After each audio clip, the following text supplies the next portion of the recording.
Hola amigos, de nuevo para algunos de ustedes y a lo mejor la primera vez para otros, así que para unos y para otros un saludo muy cordial. Hoy voy a tratar con ustedes, para si no estás vivo, un tema que me parece que puede ser de interés. Es de interés no solo para los cristianos, sino para aquellos que de alguna manera quieren conocer el cristianismo a fondo. Me refiero al libro del Apocalipsis, lo tengo abierto en la Biblia de Jerusalén. El Apocalipsis es el último libro de la Sagrada Escritura, el último libro del Nuevo Testamento, pero también el último libro de la totalidad de los libros que configuran la Biblia.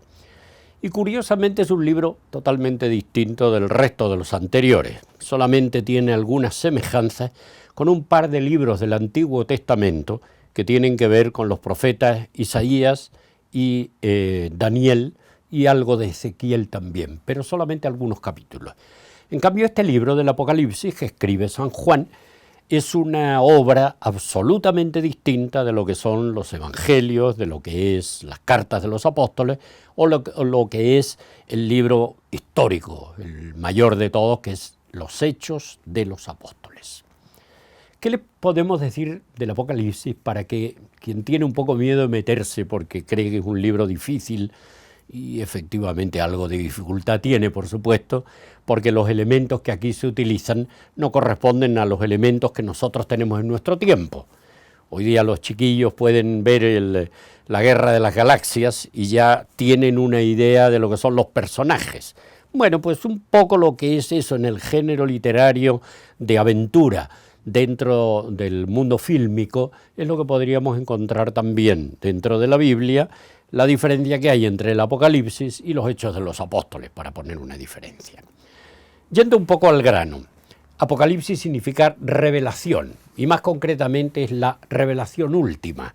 Por lo tanto, ya su nombre es está expresando que el apóstol que lo escribe, que es San Juan, va a comunicar ya a los fieles en los últimos días de su vida una esperanza definitiva. Ahora les voy a comunicar lo que acabo de ver, porque el cielo se me ha abierto y se me ha revelado a mí en Patmos, en la ciudad, en la isla donde estaba, y les voy a contar qué va a suceder al final de los tiempos cuando venga el Señor. Ese es el tema central. Es la última revelación, escrita por el último sobreviviente de los apóstoles, ya el anciano Juan, y escrita con un cariño inmenso. Recordemos que este hombre fue el discípulo predilecto de Jesús y bien que lo manifestó, tanto en su evangelio como en el Apocalipsis. Permítanme que utilice algún torpedo, como es lógico, porque aquí hay algunos elementos muy precisos que hay que recordar para leer el Apocalipsis.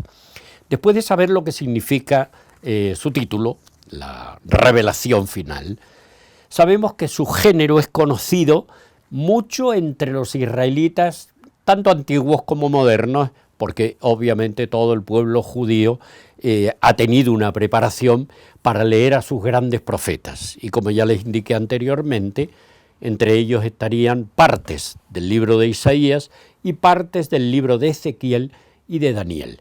Tanto que ya se llamaban así algunos de estos sueños que ellos tenían, o visiones, como en el caso de Isaías, que tiene mucho parecido con el inicio del Apocalipsis de Juan, donde se abre el cielo y se ve el esplendor de la gloria, donde se ve al Padre, en este caso se ve al Padre, se ve al Cordero, al Hijo y al Espíritu Santo, más todo lo que es la iglesia militante y la iglesia triunfante en lo alto del cielo. Un género literario entonces que, a diferencia, como les decía, de evangelios y de hechos de los apóstoles y de las cartas, que son otro género literario distinto de consejos o de doctrina, el Apocalipsis es un libro de gozo. Yo diría que es un libro como un poema. Y es un poema sobre el Señor, pero que ya triunfa. Y sobre el Señor que triunfa junto con todos los apóstoles, con toda la iglesia, con todo el pueblo elegido, convertido, y con toda la humanidad que van como una procesión creciente hacia esas puertas del cielo que se abren y que lo denomina al final como la Nueva Jerusalén, un mundo nuevo, un cielo nuevo y una tierra nueva. Ya dijimos que Isaías y su visión, la visión específica que la encontramos en el capítulo 7, la tengo por aquí recogida, en el libro del Manuel, allá por el capítulo 6, habla de que vi al Señor sentado en un trono, excelso y elevado, y sus aldas llenaban el templo, y unos serafines se mantenían erguidos por encima de él, y cada uno tenía 6 alas, con un par se cubrían la faz y con otro que se cubrían los pies, y con el otro par aleteaban. Ya con esto uno ve esta visión de la Star Wars, o algo parecido, pero obviamente en forma antigua, para manifestar esta potencia, esta majestad, esta admiración que causaba en un hombre fiel esta presencia de Dios. Sobre esa base, y que Juan obviamente de niño la había leído y había asistido a la sinagoga y había escuchado y se sabían los textos de memoria, al final de su vida hace una como recopilación de los elementos anteriores que existían ya en la literatura bíblica del Antiguo Testamento y va a plasmar el Apocalipsis. Con esa visión general nos entramos directamente en 5 puntos tengo aquí para que ustedes los repasen en la misma lectura que van haciendo. Primero habla, en el capítulo 1, es una visión que tiene en Patmos, donde van a aparecer un trono enorme, los ancianos, los 24 ancianos, después explicamos estos nombres, porque el Apocalipsis está lleno de nombres simbólicos, 24, 12, 7, 6, 3, hay montones de elementos simbólicos de estos números, con los 12 apóstoles, con los ángeles, con los mártires y con toda la humanidad presente. El número de los salvados nos va a decir que eran 144.000, que todos ustedes son mejores que yo en matemáticas, porque yo soy humanista, eso significa una división de 12 también, pero en millares. Hace un juego de representación entre los 12 apóstoles, las 12 tribus, para coordinar el mundo antiguo, el mundo nuevo y el mundo futuro. Y todos aquellos ancianos obviamente nos recuerdan a los ancianos que acompañaban a Moisés en el desierto, pero también nos recuerda a los ancianos o presbíteros, que ese es el nombre en griego que utiliza, que van a ser justamente los dirigentes de esta misma iglesia.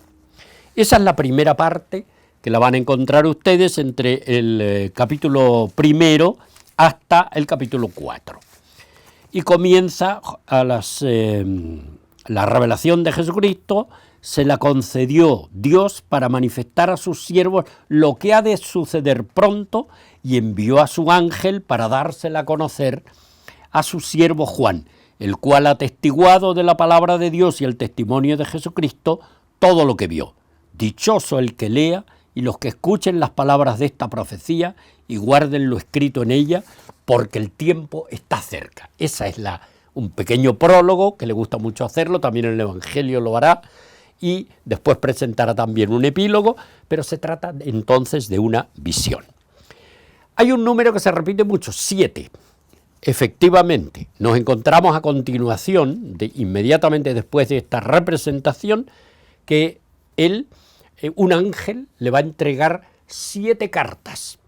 7 cartas para 7 iglesias, y son naturalmente las iglesias que Juan había visitado, que habían sido fundadas ya fuera por Pedro, por Pablo o por él mismo, pero lo importante es que estas 7 iglesias significaban un poco como la totalidad de la iglesia. Recordemos que el número 7 es el número de perfección que suelen tener los israelitas en su determinación. Después vamos a tener otro capítulo importantísimo, del capítulo 12 en adelante, que va a ser la nueva era, esa nueva era en que aparece la mujer, y ahí es donde aparece la prefiguración o la figuración de la propia María como la nueva Eva, y esta es la que va a enfrentar a la bestia. En otra ocasión vamos a hablar sobre este tema que es importantísimo.